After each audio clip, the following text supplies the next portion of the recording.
All right, today we're diving into a story that's absolutely massive in scale, the dark apotheosis of the uncanny god. But, the real key to the whole thing? It's right there in the subtitle. This isn't just another tale about a guy grabbing ultimate power. No, it's about how the biggest, most universe-shattering ambitions can come from feeling, well, really, really small and insecure. And this is where it all kicks off. This one line tells you everything you need to know about our main character, the Nomad. See, he's not defined by his strength, not at all. He's defined by feeling tiny. He feels smaller than a grain of dust. And who's making him feel that way? This figure he calls the Golden Shepherd. Think of the shepherd as everything the Nomad hates: warmth, life, chaotic, organic, goodness. And that one feeling of being less than, that's the seed. The tiny, bitter seed that's going to grow into an entire horrifying new universe. So we're talking about a Nomad's cold solution. He's trading the chaos of fire for the chill of logic. I mean, think about it. What do you do when you feel completely powerless in this huge, messy, fiery universe? Well, if you're the Nomad, you don't fight fire with fire. No, you find a cold solution. You decide to ditch all that unpredictable passion and chaos, and instead, you embrace the cold, hard, absolute certainty of logic. Okay, so this really breaks down the two big opposing forces here. On the one hand, you've got the Golden Shepherd's whole deal. It's warm, it's messy, it's this burning abyss of organic chaos. It's alive. And then you have the Nomad's vision for what will become the Uncanny Gods universe. It's the complete opposite. It's a cold solution, super rigid, planned down to the last detail, like a master's blueprint. And let me tell you, he absolutely loathes the first one and desperately craves the total control of the second. And this, right here, this is his whole mindset in a nutshell. You see, for him, the universe isn't a home. It's not something to be experienced. It's a mistake. It's a messy equation, and he believes he's the only one smart enough to solve it. He's not looking for comfort or warmth. What he wants is that perfect, cold silence you get when every single variable has been calculated and the problem is just gone.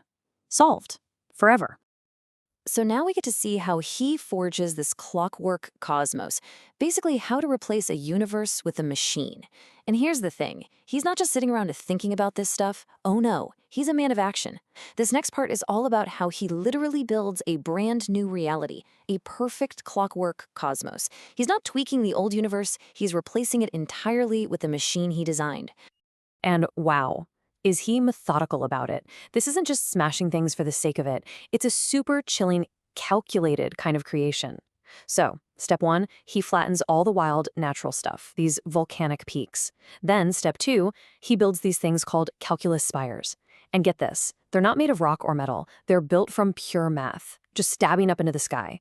And finally, step 3, he paves over everything else with these avenues of necessity, basically forcing reality itself down these predetermined logical highways, no detours allowed. So what's it actually like to live in this new world? Well, for starters, the sky is just a sterile silver mirror. It just reflects the perfect order he's created. Rivers of lava? Nope. They're now conduits of liquid logic. And the people, they don't really live their own lives. They just march in perfect, synchronized patterns. It's all about erasing individuality. I mean, listen to these rules. No curved line of whim. No broken angle of desire. It's a universe where being spontaneous, being human, is basically against the law. Okay, so now we're diving into the tyranny of efficiency. This is the philosophy he cooks up, and it's forged in a clockwork hell. You can't have this much control without some kind of grand justification, right?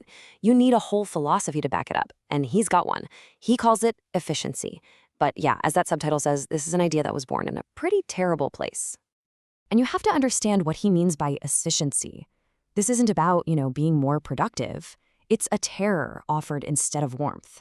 It's a whole philosophy where your only purpose, your entire reason for being, is to stop being a person and just become a variable. A number in his massive cosmic proof. You, as an individual, you just cease to be. So, let's take something like rage, a super powerful human emotion, right? To him, it's not that at all. It's just a mechanical problem, a leak in the engine of power. It's a sign of inefficiency. So what do you do with it? You don't try to understand it. You either fix the leak, or even better, you capture that leaked energy and use it to fuel your perfect machine. And what about things like mercy or justice? the good stuff, he just scoffs at it. To him, those are just taxes paid by the strong, or they're just fancy words people use when they manage to win. It's all a game. There's no real right or wrong in his world. There's only power and the will to use it. And this might be the most chilling part of his whole philosophy. Your soul, your entire being, what makes you you. In the grand scheme of his ascension to godhood, it's literally a rounding error. It doesn't even make a dent in the final calculation. You are statistically, completely, and utterly insignificant. Now, this is where it gets really interesting. We're talking about the armor of irony. He's wearing the symbol of the enemy he can't escape.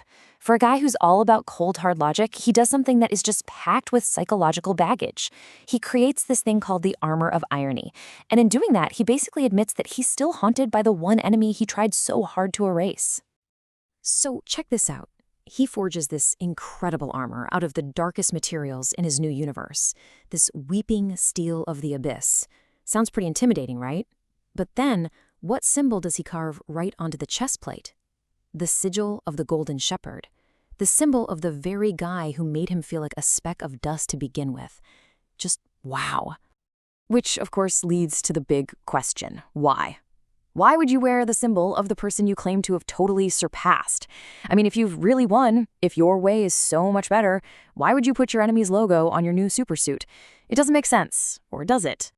The answer is, it's the ultimate power move. It's a sneer against the righteous. It's pure contempt. He's taking the very symbol that used to represent him being a slave, and he's turning it into the weapon of the master. It's the biggest, most in-your-face act of mockery and subversion imaginable.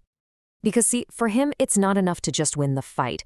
He has to prove that his enemy's entire way of life, his entire philosophy, was pointless from the start. By wearing that symbol, he's screaming to the cosmos that even the greatest, purest light is really just a tiny little flame just waiting for the void to come along and snuff it out for good. And this brings us to the final, brilliant point, the prison of the ego. The inescapable paradox of his absolute power.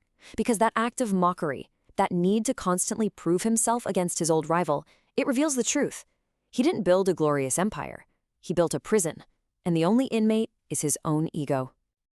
Think about it. He built these magnificent silver towers, so incredibly tall. Only because deep, deep down, he still felt short. And that's the heart of the paradox, right there. He has the power of an entire universe at his fingertips, but what's running the show? The heart of a jealous man. He's this omnipotent God whose entire existence is just a reaction to someone else. He's not a source of light, he's a shadow cast by it. So his whole perfect world, it's not a kingdom. It's a fortress he built to keep his own feelings of inadequacy out. This line just sums it up perfectly. He's the architect of a prison that spans the cosmos. But it's a very specific prison. It's built to the exact dimensions of his own ego. The walls aren't made of matter, they're made of his own insecurity. And really, that's the whole story of the uncanny God.